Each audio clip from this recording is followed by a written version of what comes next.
In other news now, Siyamcela Sombambela will spend the next 25 years of his life in prison.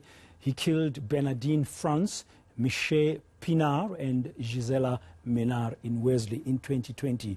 During sentencing today, the judge considered that he was a first-time offender and that he had cooperated with police by showing them where he'd buried some of the bodies. eNCA reporter Monique Mortlock has more on this story. Joining us now live, Monique, you covered this court case. Just the highlights of this sentencing today. Yes, as you mentioned, Judge Lister Nuku, he said that femicide is a serious problem in South Africa and that these three women, the women who you mentioned, Bernadine Frans, Gizella Minnaar and Miché Pienaar, they were innocent when they died and that this should never have happened. But he did take into account the fact that Siyamcela Sombambela, he was a first-time offender, and the fact that he pleaded guilty. Earlier this week, he entered into a plea and sentencing agreement with the state, and it's for this reason, along with the fact that he cooperated with police by providing them information and led them to the burial sites where he had buried Pienaar and Minnaar. So for these reasons, the judge decided that he should be giving him the minimum prescribed sentencing on each count of murder. But let's just take a listen to Judge Lister breaking down how exactly the sentencing will work.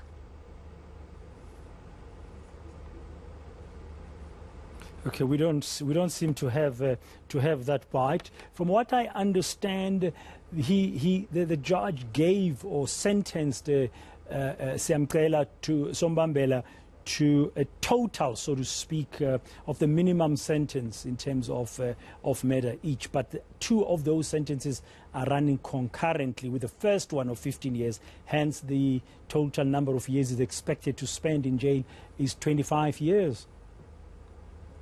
Yes, for the first count of murder, that's for murdering Miché Pienaar, he received 15 years imprisonment. For the second count, that's the murder of Gizella Minnaar, he also received 15 years imprisonment, of which 10 years will run concurrently with the sentence imposed for the first count. He also received an additional 15 years imprisonment for the murder of Bernadine Frans, of which 10 years will run concurrently with the sentence imposed on Sombambela for the first count. So all in all, he will serve an effective 25 years. And when this was read out, the families, you could see that they looked stunned and they were deeply disappointed. When I spoke to them outside after court, they were saying that they had hoped he would stay behind bars for the rest of his life, because the police officers, obviously the detectives who'd been working on the case, explained to them that there is the chance that he may come out even earlier on parole should he be afforded the opportunity. And this just seemed to devastate the families even more. Yesterday when I visited Wolseley and spoke to the family members, especially the mother of Bernadine Frans, Christine Martinez, she was emotional. She told me she had attempted to commit suicide twice in the months following the murder of her daughter. She said that she was hopeful that once today happened, once the case was concluded, that she and her family will be able to move on. But in saying that, she said that she felt he deserved the harshest sentence possible. They were obviously expecting a life sentence, which is what the state had been calling for. But unfortunately, this was not something that they received. The court decided otherwise.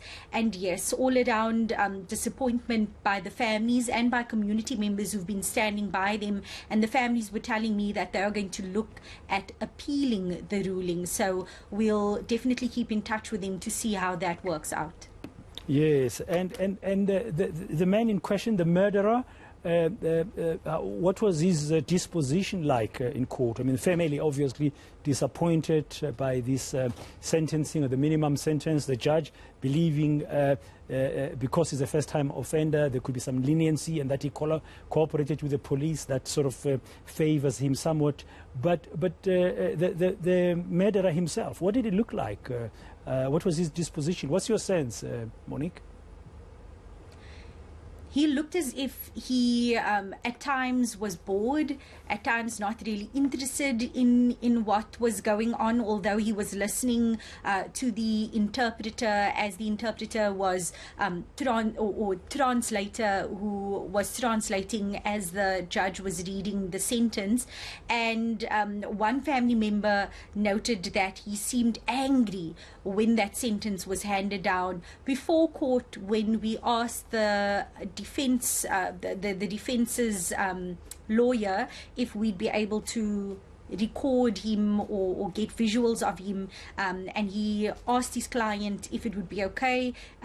Sombambela then told the lawyer no, because he just wants this over and done with. He doesn't want any more delays to this matter. That in fact he had wanted this matter to be concluded earlier this week already, when sentencing proceedings had started. So it really seemed, just by looking at him at times, that he wasn't really 100% focused on what was going on.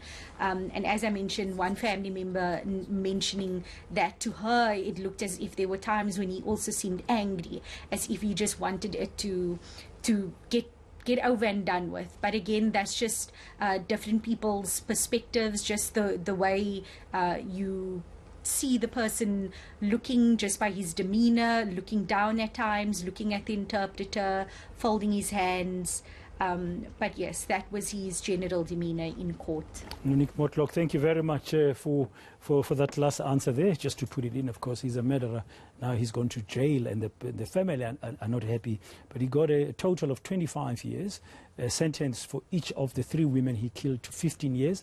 But 2 of those sentences will run concurrently of 10 years. That gives a total of 25 years. The family are going to look at other avenues going forward.